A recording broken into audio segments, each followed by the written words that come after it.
Mutton Cola உருண்டை செய்ய போகிறேன். நான் 1/4 கிலோ மட்டன் வாங்கி மஞ்சள் போட்டு அலசி எடுத்து மிக்ஸி ஜாரில் போட்டு நம்ம இதை நைஸாக கொரப்பாக அரைச்சி இந்த அளவுக்கு நம்ம ஜாரில் போட்டு அரைச்சிட்டேன் பாருங்கள். கொத்துக்கறிக்கு எப்படி வாங்குவோமோ அது மாதிரி. சோம்பு வந்து 1 ஸ்பூன் எடுத்துருக்கிறேன், லவங்கம் 3 போட்டிருக்கிறேன், ஜீரகம் 1/2 ஸ்பூன், மிளகு 1/2 ஸ்பூன், முந்திரி ஒரு 3 எடுத்துருக்கிறேன், முழு முந்திரியை உடைக்காமல். இது வந்து கசகசா ஒரு பிரியாணி இலை எடுத்துருக்கிறேன், வத்தல் எடுத்துருக்கிறேன். நான் பொட்டுக்கடலை வந்து தனியாக அரைச்சி 1 கப்பு எடுத்து வச்சுருக்கிறேன். இஞ்சி பூண்டு பேஸ்ட்டும் தனியாக எடுத்து வச்சுருக்கிறேன். கடாயில் போட்டு இதெல்லாம் ட்ரையாக வறுத்துக்கலாம். இப்போ நம்ம அரைச்சி வச்ச மசாலாலாம் போட்டுக்கலாம். வெங்காயமும் ஒரு பச்சை மிளகா போட்டு நல்லா துருவி வச்சுருக்கிறேன்.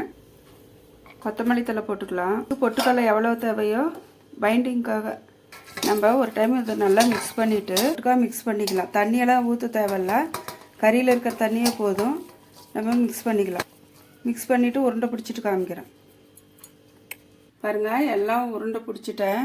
இப்போ வந்து நம்ம எண்ணெய் காய வச்சுருக்கிற எண்ணெயில் போட்டுக்கலாம்.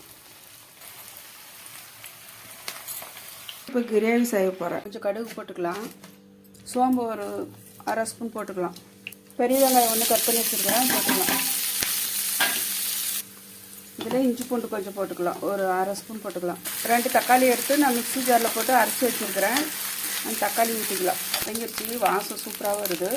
இப்போ வந்து மிளகாத்தூள் நான் வந்து ஒரு 1/4 ஸ்பூன் எடுத்துருக்கிறேன், மஞ்சத்தூள், மட்டன் மசாலா ஒரு 1/2 ஸ்பூனு, கறி மசாலா வந்து 1/2 ஸ்பூன் போட்டிருக்கிறேன்.